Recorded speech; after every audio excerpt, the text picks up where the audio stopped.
오늘 방금 읽은 이 말씀에 보면 예수님이 이 땅에 오실 때 예수님을 알아볼 수 있는 단서 세 가지를 주겠다라고 말씀하고 계세요. 그 세 가지가 뭐냐면 다윗의 동네, 그죠? 두 번째가 구유에 누워 있을 것이다. 세 번째, 강보에 쌓여 있는 아기가 그 단서다. 이렇게 말씀하세요. 그래서 이 천사들이 목자에게 가서 너희가 예수님을 만나러 가면 우리가 이분이 예수님인지 어떻게 알 수 있습니까?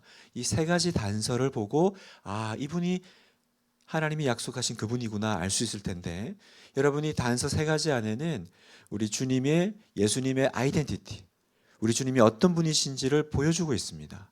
그 세 가지를 우리가 잠깐 나누고 오늘 예배를 마무리하려고 하는데요. 그 첫 번째가 보면 다윗의 동네예요. 다윗의 동네. 여러분, 예수님은 왜 다윗의 동네에서 탄생하셨을까? 그 예수님이 태어날 당시에 여러분이 알다시피 로마 황제가 인구 조사를 했죠. 그 당시에 인구 조사는 어떻게 했을까요? 요즘 같은 시대가 아니잖아요.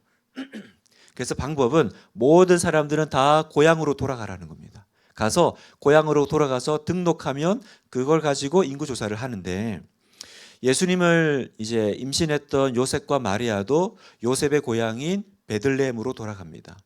베들레헴은 여기 보니까 다윗의 동네라고 했어요. 왜 요셉이 다윗의 동네로 갔을까? 바로 요셉은 다윗 왕가의 후손이기 때문입니다. 그런데요, 요셉은 왕족의 후손이긴 하지만 가난한 목수이자 나사렛 빈민가 출신의 사람입니다. 우리가 지난 주일날 배웠듯이 나사렛이라고 하면 가장 못 사는 사람들이 사는 동네예요. 그러니까 여러분, 갈릴리, 나사렛, 그리고 가난한 목수, 그 요셉이 고향으로 돌아왔을 때 그 요셉이 고향으로 베들레헴으로 왔지만 요셉을 반겨주고 요셉을 맞이하고 집을 내줄 사람은 아무도 없었습니다. 여러분, 생각을 해보면 이상해요. 예수님은 태어날 가정을 스스로 결정하실 수도 있을 거잖아요. 우리야 태어나서 보니까 이 집이고 이 민족이지만 예수님은 선택해서 나실 수 있잖아요. 그런데 왜 만왕의 왕이신 예수님이 왕궁이 아니라 가난하고 미약한 집안을 선택하셨을까요? 왜 나사렛의 요셉의 집안에서 태어나기로 결정하셨을까? 그건 바로 우리 주님은 크고 높은 자들이 아니라 약하고 미약한 우리를 찾아오시는 하나님이시기 때문에 그렇습니다. 그것이 바로 예수님이 다윗의 동네에 태어나셨다라는 첫 번째 의미고요. 두 번째 단서가 있었죠. 구유에 나실 것이다. 여러분, 예수님이 태어나셨을 때 예수님을 맞이할 좋은 자리는 없었습니다. 그래서 예수님은 어디에 나셨어요? 오늘 보니까 연극에도 또 칸타타에도 다 한 번씩 등장하는 바로 구유, 짐승의 여물통이죠.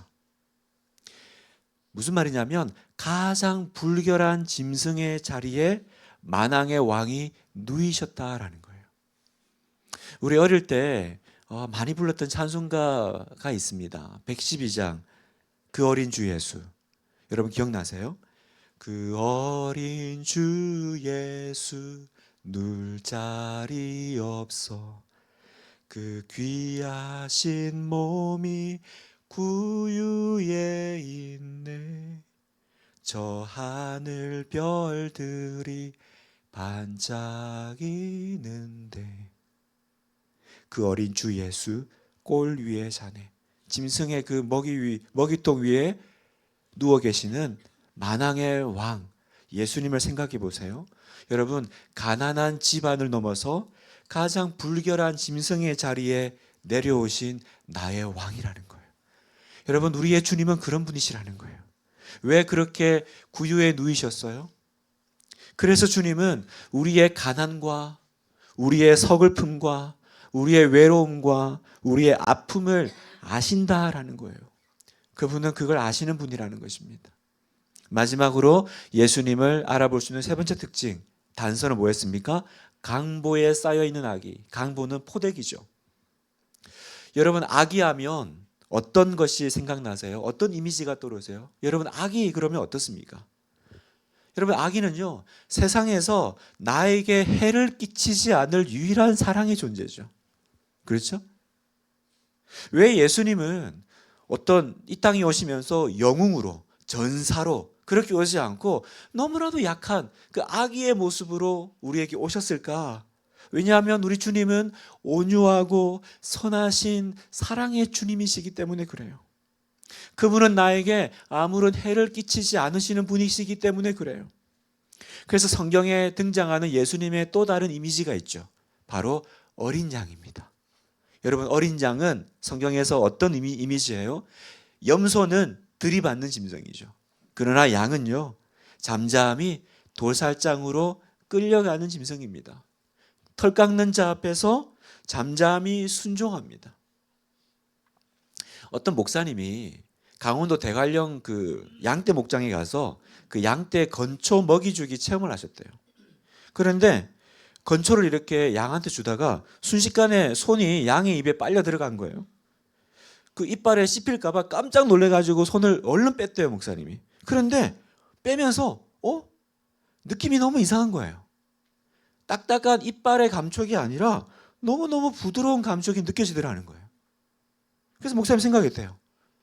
이 양은 이빨이 없나? 아니, 왜 없지?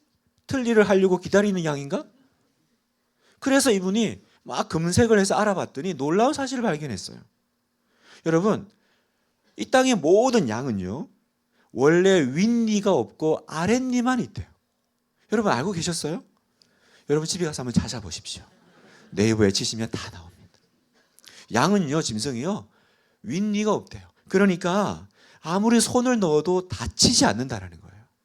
그래서 목사님이 갑자기 그걸 검색하다가 마음에 감동이 확 들어왔대요. 그래서 예수님이 어린 양이시구나. 그래, 우리 주님은 어린 양이시지. 주님은 참으로 온유하신 분이시지. 여러분, 말씀을 마무리하면서요, 오늘 우리에게 오신 예수님은 어떤 분으로 오셨어요? 왕이지만 왕궁이 아니라 가난한 목수의 아들의 자리로 오셨습니다. 나를 위해 세상의 가장 낮은 자리에 구유에 누이신 왕이세요. 그리고 강보에 쌓인 아기처럼 아무런 해를 끼치지 않는 어린 양으로 다가오시는 분이세요. 왜 그러셨어요? 왜 예수님은 그런 모습으로 오셨어요? 가난한 우리의 인생을 위로하시려고, 숨죽여 양처럼 우는 가슴 아픈 여러분의 눈물을 닦아주시려고 그렇게 오신 겁니다. 나를 위해 구유에 누이신 예수님. 우리 주님은 그런 분입니다. 너무나도 사랑스럽고 가슴 뭉클한 분이죠. 성도 여러분, 나를 위해 이렇게 한없이 낮아지신 그 사랑이 오늘 우리를 감동하게 합니다. 이런 주님을 사랑하는 우리 모든 성도 되시기를 주님의 이름으로 축복합니다.